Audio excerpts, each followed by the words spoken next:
Hello, this is Robert Rickover at Body Learning, and today my guest is Ellen Stafford, who's an Alexander Technique teacher who lives in and works in the Greenfield area of Pittsburgh, Pennsylvania.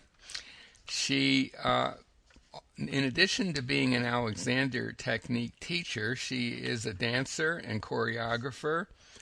She's worked with a number of dance companies, and a couple of years ago, she founded Geeks Dance, a modern dance company devoted to the creation and performance of geeky dance works. And Ellen also has a special interest in the developmental movement work of Australian anthropologist Raymond Dart, and something that's sometimes referred to as the Dart procedures, and she includes that in her teaching. And we're going to talk today about how she works with dancers, incorporating, I think not just dancers, but students in general, how she incorporates the Dart procedures into that work. Ellen, welcome to the show.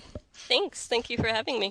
So could you begin by giving our listeners a very short description or definition of the Alexander technique? Sure. The Alexander technique is a skill that you learn. It's sort of like learning a new language. And what it is a system of postural physical re-education. And it focuses on making the student aware of their habits and then giving them the tools to change those habits for the better. Okay, and maybe a short definition or description of the Dart procedures. Sure. The Dart procedures are their system of developmental movement, and they deal with the way that we as children sort of innately learn patterns of movement. So starting right at the beginning with learning to roll over, learning to look up, and then eventually learning to come to hands and knees, stand, and walk. And so the procedures are just movements that are sort of designed to mimic the ones that are done quite innately as children. Okay, and you use both of these methods and kind of in a combined way when you work with students and specifically dancers, right? Mm-hmm.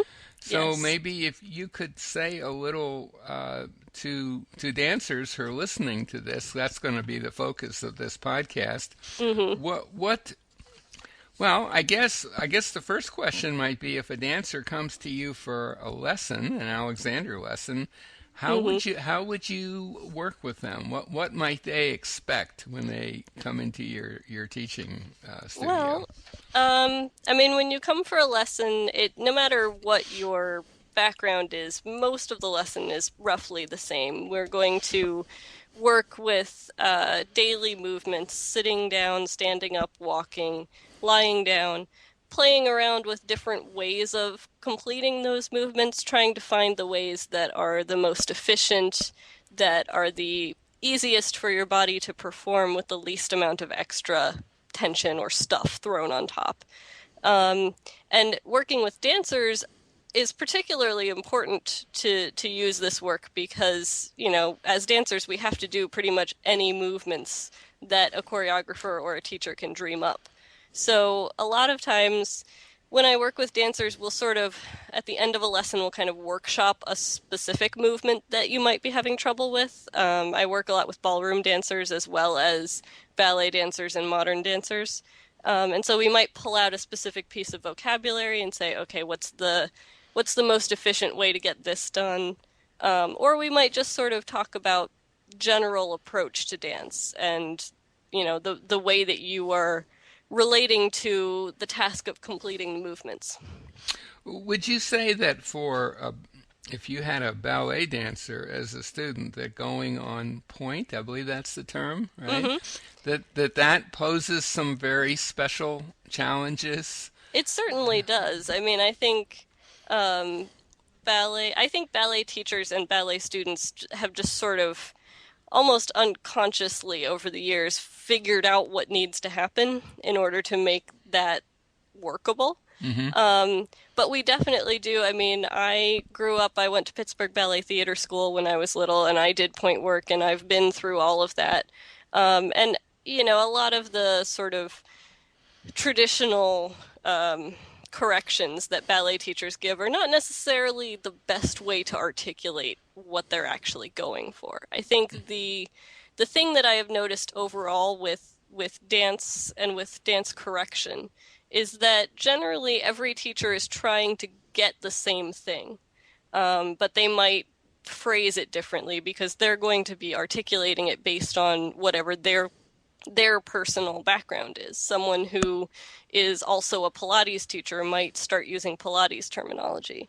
Someone who does Feldenkrais movement might incorporate some of that terminology. And really, we're all going for the same thing. So it depends on what terminology works for you. Hmm. And what would you say is the particular benefit of an Alexander approach as opposed to some of the others you mentioned? Well, what I think is great, and again, it really depends on what works for the individual dancer, but what I sort of latched onto was the simplicity. And the idea that so often in dance classes we get correction upon correction upon correction, and you'll end up having 12 different things to think about for one class. And it becomes difficult to try and maintain all of that at the same time. What an Alexander mindset sort of gets you into is the idea of what is the one thing I can be thinking about, or what are the two or three very simple directions that I can be giving myself that will take care of everything. And kind of goes back to that idea of primary control in the Alexander sense, and the idea that, you don't have to think about where your pinky is and where your big toe is and where your eyelashes are, as one of my dance teachers used to say. You can just think about where your primary control is, and that will take care of everything else. And So, could you maybe just explain what you mean by primary control for our sure. listeners? So, the thing I always like to stress about primary control is that it's not a position, it's a relationship. The primary control is the relationship between the head, the neck, and the torso. You can kind of think about it as the way that the spine is moving, the relationship of the parts of the spine. But the important thing that I stress with dancers, especially, is that, you know, life is a process of movement. If we can only maintain our good use when we're stock still, it's not useful. So, primary control is a sense of coordination of the head, neck, and back. And getting those parts to move in concert and getting them to sort of balance each other out will basically take care of all of your other problems. Right. I mean, the way I tend to look at it is if you're going to intervene to change your posture or movement patterns, you probably would do well to give some thought to where and how you're going to intervene because you don't have a lot of, as it were, spare memory slots available to Exactly. devote to that. And of course, the head neck upper torso relationship Hmm. turns out to be a really good place to Yes. intervene. Yeah. And if I don't think Alexander thought of it in quite that sort of neuroscience way, but Hmm. he certainly he coined the phrase primary control. Right. Right. So, and in a individual lesson with a dancer, would you bring in some of the Dart work, the developmental movement work?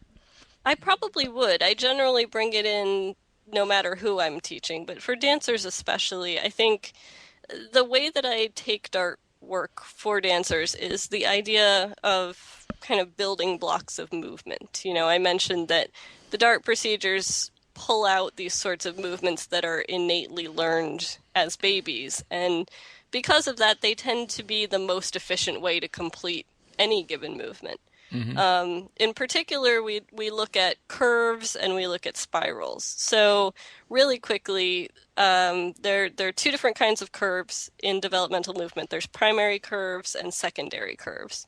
And they're called that because primary curves are the first shape. They're basically flexion of the spine, curling over into what a lot of people would call, child's pose or kowtow or something like that. Basically, it's the position that you are in inside the womb when you're all curled up in on yourself. And so that curvature of the spine is known as a primary curve because it's the first thing that we do. Hmm. Then kind of the first big milestone for a baby is being able to support their own head, right? When a baby is first born, you have to hold their head. Hmm. So being able to support their head is engaging the muscles at the back of the neck. That's what allows them to do that. And that is the beginning of what we call secondary curve, which is basically an arch. It's a extension, hyperextension of the spine. And so that arch up, when the baby is looking up and is able to hold their head upright, is the second basic movement. So we call it secondary curve. Hmm. And so with the curves, I talk a lot with dance students about, breaking down whatever big complicated movement they're doing and finding those curves. Are you more in primary right now, or are you more in secondary? And a lot of times, particularly with something like ballet, for example, a lot of times movements can be made much easier by the realization that you should really be in primary, but you're kind of in secondary. And so figuring out, or vice versa, and kind of figuring out, okay, really I need to be in the other curve right now. And And with something like ballet, it's very subtle because ballet is all about being quote unquote upright. So we talk about just sort of tending towards primary or tending towards secondary, and it's more about, the direction in the Alexander sense as opposed to actually going into those curves. so it's the idea that you want to be able to switch back and forth between those Exactly. but in, as you say, certainly for ballet dancers, it's not going to be a huge change, or it's Right. almost more just a mental intent, which will of Exactly. course result in a physical change, but it'll be fairly subtle. Is that? Exactly. And particularly, and I feel like, again, like I said, you see the same sorts of goals in pretty much every dance teacher, but a lot of times they just don't have the vocabulary to articulate some of this stuff. So, for example, I always used to get in certain arm positions in ballet, I always used to get teachers who would tell you to picture holding a giant beach ball in front of you. And then you can't Hmm. get your arms around it. You're trying to get your arms around it. What that is doing to your spine, that sort of image, is tending your spine into primary. Hmm. So it's essentially the same idea, but we're kind of treating it from a different lens and saying, okay, well, you're not really going into a primary curve, but you're directing that way, which is why I think it works really well with the Alexander ideas, because that idea of giving a direction as though you were going to do a movement without actually doing it is already sort of worked into the technique. And would there be an equivalent dance instruction for going into secondary curve, something like lift your chest or Hmm. arch your Yeah, lower a back? lot of a lot of I mean it's different for every teacher, but a lot of times you do get that sort of sternum up to the ceiling, high arch. A lot of I feel like with secondary curve, a lot of teachers don't really articulate how they want you to do it, which to me is not a great idea because secondary curve is almost more dangerous on your body than primary. It can get, if you're not doing it correctly, it can get very uncomfortable, and it can put stress and strain, particularly on the back of the neck, on the lower back. There's a lot of kink points going backwards that there aren't when you're going forwards. So, So, is part of what you might be helping a dancer with is, in a sense, reinterpreting the directions they're getting from their dance teacher? definitely, there's Yeah. definitely some of that. I think a lot of that, at least for me in my experience, was subconscious. We talk in Alexander a lot about that balance between the conscious and the subconscious.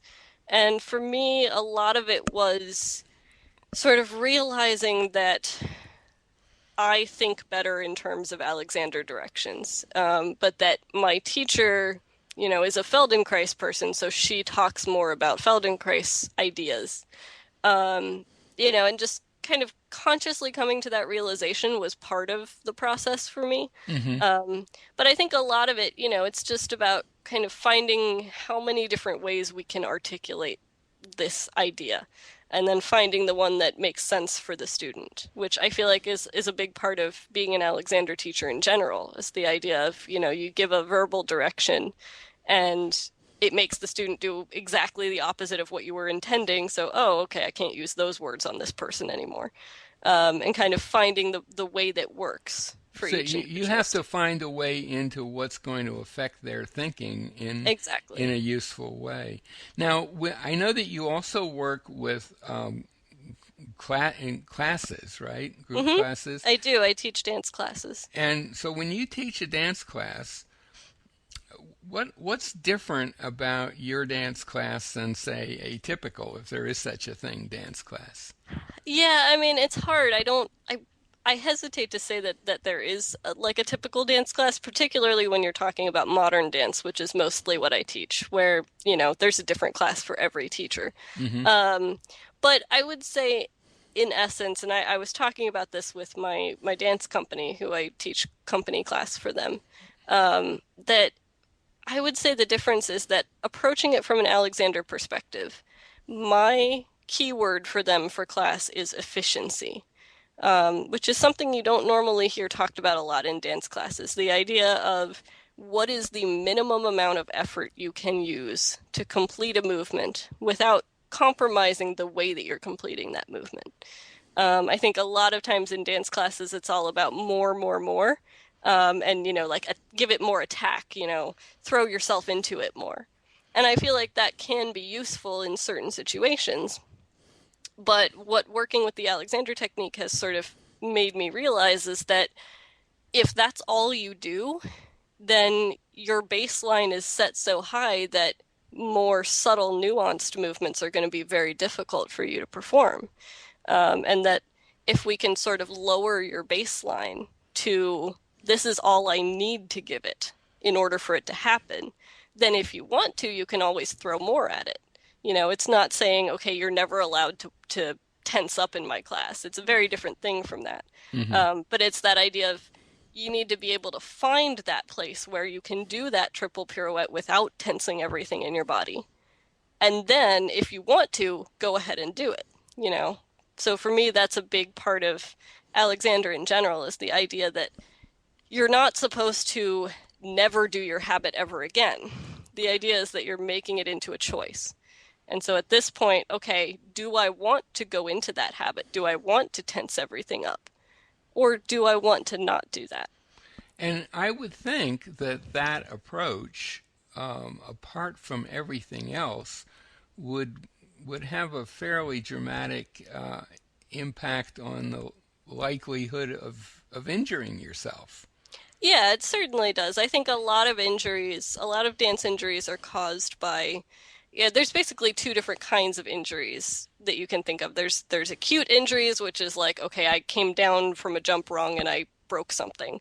And then there are overuse injuries, and those I think are far more common actually. The idea that just you've been working in a way that's not good for you for too long, and it's finally caught up with you. Hmm. And definitely with something like an overuse injury, Alexander technique is a great way to go because it says, okay, well, you don't have to work that muscle no matter what you're doing. You can do these movements without getting it involved.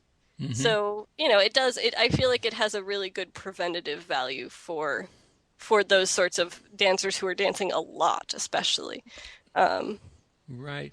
I don't myself work a lot with dancers. I tend to work much more with musicians and mhm, actors. But I think one thing that the Alexander technique can help anybody with, and I would imagine dancers it would be useful for, is it kind of enables you to recalibrate where zero is in terms mhm, of effort. And definitely. my sense is, or my experience really, is that most people, when they think they're doing nothing, are actually doing quite a bit. Yes, And definitely. often they're doing not just quite a bit, but kind of quite a bit of harmful stuff. Yes. And Alexander is really a wonderful way to to get back in touch with actually having a more accurate awareness of how much effort you're doing and what kind of effort you're doing. Right, exactly. And I think that's something, again, that particularly for dancers, it's not talked about very much in dance class. I have one combination that I give in my dance class where I start out before we even do it by telling the students, all right, this combination is structured so that if you try to actively control every part of it, you will not have enough time. The music is too fast for that. You have to let go. And it gets, it gets people to the point of, okay, well, where do I need to let go? Where do I need to hold on? What are the parts of this combination that I do actually need to control? And where are the parts I can let go of? And I think that's a very useful tool for dancers who are so used to just, muscling through everything or powering through everything, is that you don't need to power through absolutely every part of every movement. There's usually at least a few places where you can just let go.